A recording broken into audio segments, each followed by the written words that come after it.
ಖಾಲಿ ಸೈಟ್ ವಿಚಾರಕ್ಕೆ ದಾಯಾದಿಗಳ ನಡುವೆ ಗಲಾಟೆ.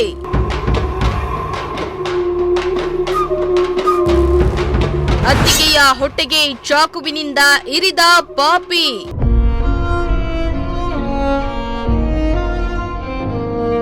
ಎಸ್ ವೀಕ್ಷಕರ, ಇತ್ತೀಚೆಗೆ ಹಣ ಆಸ್ತಿಯ ಮುಂದೆ ಸಂಬಂಧಗಳಿಗೆ ಬೆಲೆಯೇ ಇಲ್ಲದಂತಾಗಿದೆ. ಹೆಣ್ಣು ಹೊನ್ನು ಮಣ್ಣಿಗಾಗಿ ರಕ್ತ ಸಂಬಂಧಗಳ ಜೀವವನ್ನ ತೆಗೆಯುವುದಕ್ಕೆ ಪಾಪಿಗಳು ಹಿಂಜರಿತಾ ಇಲ್ಲ. ಇದೀಗ ಇಂತಹದೇ ಘಟನೆ ತುಮಕೂರಿನಲ್ಲಿ ಬೆಳಕಿಗೆ ಬಂದಿದೆ.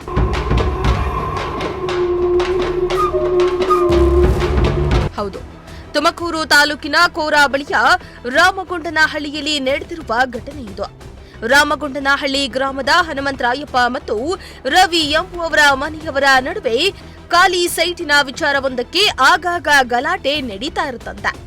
ಇವರಿಬ್ರು ದೊಡ್ಡಪ್ಪ ಚಿಕ್ಕಪ್ಪನ ಮಕ್ಕಳಾಗಿದ್ದು, ಸೈಟ್ ವಿಚಾರಕ್ಕೆ ಎರಡು ಕುಟುಂಬಗಳ ನಡುವೆ ವೈಮನಸ್ಸು ಶುರುವಾಗಿತ್ತಂತೆ.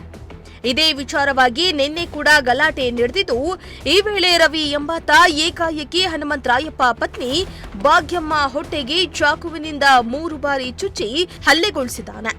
ಚಾಕುವಿನಿಂದ ಹಲ್ಲೆ ಮಾಡ್ತಿದ್ದಂತೆ ಭಾಗ್ಯಮ್ಮ ಕೆಳಗೆ ಬಿದ್ದಿದ್ದು, ಹಲ್ಲೆ ನಡೆಸಿದ ರವಿ ಅಲ್ಲಿಂದ ಪರಾರಿಯಾಗಿದ್ದಾನೆ. ಅವ್ರದ್ದು ರಾಮಗನಹಳ್ಳಿನೇ, ಇಟ್ಟಿವ್ದಿರಾರ್ದು ರಾಮಗನಹಳ್ಳಿನೇ. ಅವರಿಬ್ರು ಚಿಗಪ್ ತಡಪ್ತಿರ್ ಮಕ್ಳು ಅಣ್ಣ ತಂದಿರೇನು. ಅವನು ಚಾಕು ಜೋಬಾಗಿಕ್ಕೆ ಬಂದು 2 ಸತಿ ತಿವ್ದ. ಅಷ್ಟೊತ್ತಿಗೆ ನೆಲಕ್ಕೆ ಬಿದ್ದೋತು. ಅಷ್ಟೊತ್ತಿಗೆ ಎಲ್ಲರೂ ಒಡೆ ಬಂದು ಒತ್ತಿಗೆ ಆಗಬೇಕು. ಏನೋ ಹಿಂಗೆ ಮನೆಯದು ಸೈಟಿನ ಬಗ್ಗೆ ಕಿತ್ತಾಡಿತ್ತು ಅಷ್ಟೇ. ಮುಂಚೆ ಯಾವ ಥರ ಗಲಾಟೆ ಆಗಿತ್ತು?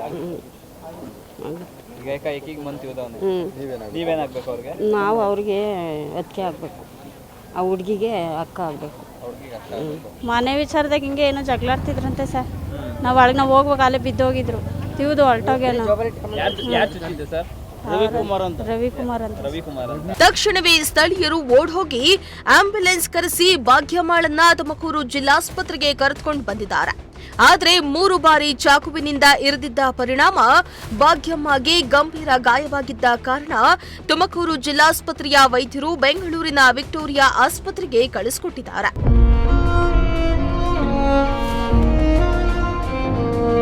ಒಟ್ನಲ್ಲಿ ಒಂದು ಖಾಲಿ ಸೈಟಿನ ವಿಚಾರಕ್ಕೆ ನಡೆದ ಗಲಾಟೆಯಿಂದ ಸದ್ಯ ಭಾಗ್ಯಮ್ಮ ಸಾವು ಬದುಕಿನ ನಡುವೆ ಹೋರಾಡುವಂತಾಗಿದೆ. ಪ್ರಕರಣ ಸಂಬಂಧ ಸದ್ಯ ಕೋರಾ ಪೊಲೀಸ್ ಠಾಣೆಯಲ್ಲಿ ಪ್ರಕರಣ ದಾಖಲಾಗಿದ್ದು, ಪೊಲೀಸರು ಆರೋಪಿಗಾಗಿ ಬಲೆ ಬೀಸಿದ್ದಾರೆ. ಕ್ಯಾಮರಾ ಪರ್ಸನ್ ಸಂಜಯ್ ಜೊತೆ ದೀಪಕ್ ಕೆಂಕೆರೆ, ಪ್ರಜಾಶಕ್ತಿ ಟಿವಿ, ತುಮಕೂರು.